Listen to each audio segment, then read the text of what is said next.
This video is on the financing contingency part of the real estate purchase contract.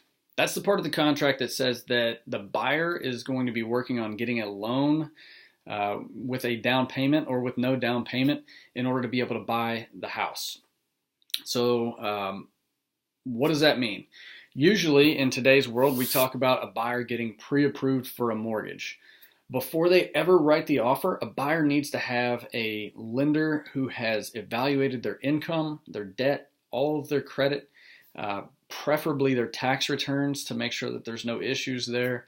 And as a listing agent, I typically look to see if it's a strong lender. If I've had problems with a particular bank or a mortgage company before, that makes the offer look a little weaker. If I believe that the mortgage company may have issues with their processing, or if I've had communication issues with them before, I will call the loan officer themselves and personally ask, hey, you don't have to disclose too many details to me, but I just want to know that you've reviewed their file in its entirety and an underwriter has looked at the file and signed off on it. So once a buyer goes under contract on a house to purchase, they meet with their lender within about 3 to 5 days as soon as that contract goes into place. They will fill out a loan application, they'll sign their 4506T tax transcripts, and that kind of sets the pace for getting the rest of the deal closed and getting the loan on the house. At the time of the loan application, the buyer needs to go ahead and provide a credit card information or a check so that the appraisal can be paid for later on in the loan process. And usually the appraisal is ordered as soon as the home inspection contingency is cleared from the contract.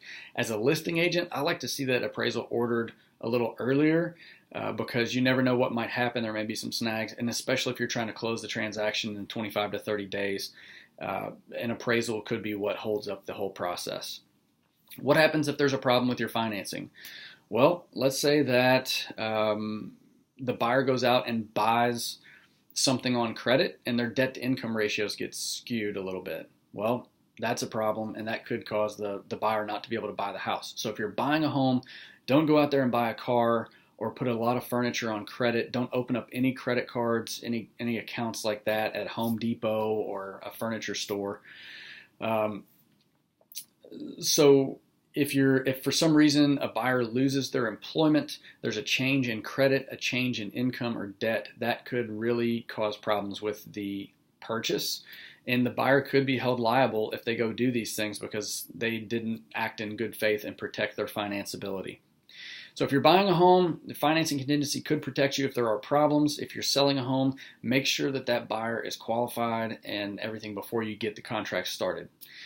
If you have other questions, reach out to me or check out my other videos on YouTube. Thanks.